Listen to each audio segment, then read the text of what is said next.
রব্বুল আলামিন কুল ইয়া ইবাদি নিজের বান্দাদেরকে ডেকে এক নাম্বার বলতেছেন আকিমুস সালাহ, বান্দারা নামাজ কায়েম করো। আল্লাহ তাআলা বললেন, হে আমার বান্দারা, আকিমুস সালাহ, নামাজকে তোমরা হেফাজত করো, নামাজ সম্পাদন করো, নামাজ সঠিক সময়ে নামাজকে সঠিক সময়ে আদায় করো। হাফিজু আলাস সালাওয়াত, নিজের নামাজের প্রতি তোমরা যত্নবান হও। বান্দাদেরকে ভালোবাসার ডাক দিয়ে নামাজের প্রতি দাওয়াত দিলেন কে? নামাজের প্রতি দাওয়াত দিলেন কে? পৃথিবীর মালিক কে?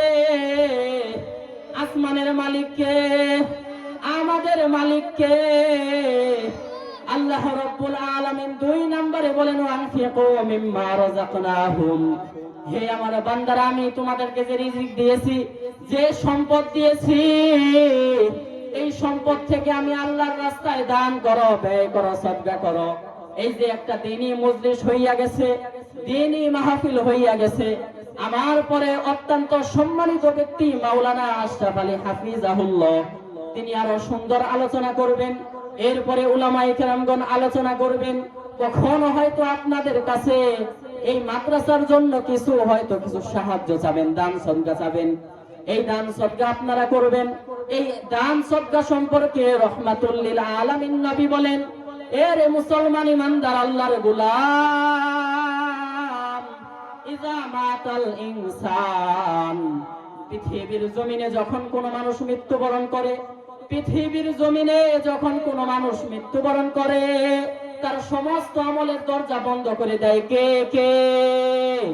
তার সমস্ত আমলের দরজা বন্ধ করে দেয় আসমানের মালিক আল্লাহ। ইল্লা মিন সালাসিন, তবে 3টি দরজা খোলা থেকে যায়।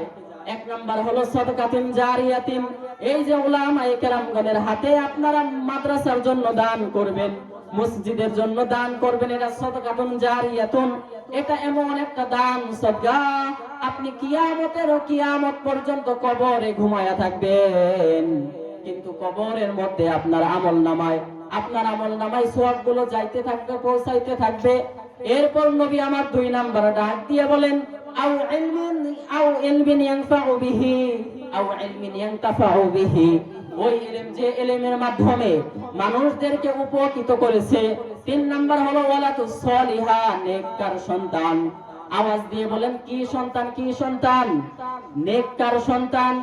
নেককার সন্তান স্কুলে হয় না মাদ্রাসায় হয়? আওয়াজ দিয়ে বলেন, স্কুলে হয় না মাদ্রাসায় হয়? নেককার সন্তান কিন্তু মাদ্রাসায় হয়। এজন্য নবী আলাইহিস সালাম সন্তানদেরকে নেককার বানানোর জন্য পরিষ্কার হাদিসের মধ্যে বলেন, বাইহাকি শরীফের হাদিস বলতেছি, নবী আমার বলেন, কোন আলিমান, হে আমার উম্মত, তোমরা নিজেরা আলেম হয়ে যাও, আও মুতাআল্লিমান, অথবা আলেমের ছাত্র হয়ে যাও।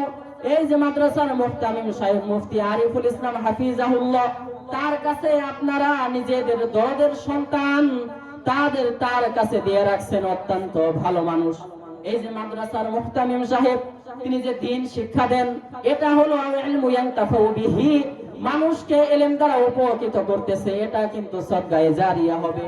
আপনাদের নেককার সন্তানরা যখন আপনাদের জন্য দোয়া করবে, আমাদের জন্য যখন দোয়া করবে, রব্বুল আলামিন এই দোয়াটাই কবুল করে আপনার আমলনামায় কিয়ামত পর্যন্ত সওয়াব পৌঁছাইতে থাকবে। সুবহানাল্লাহ বলেন, সুবহানাল্লাহ বলেন।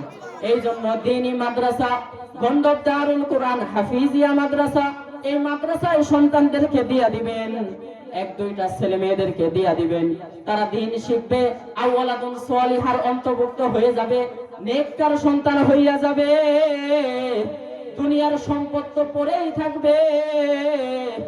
যখন আজরাইল চলে আসবে, পৃথিবীর জমিনে যখন আমাদের হায়াত নামক দৌলত শেষ হয়ে যাবে, আল্লাহ রাব্বুল আলামিন পৃথিবীর জমিনে মানুষদেরকে বানাইছেন একটা উদ্দেশ্যে, একটি মতলবে আল্লাহ তাআলা পৃথিবীর জমিনে মানুষদেরকে সৃষ্টি করেছেন।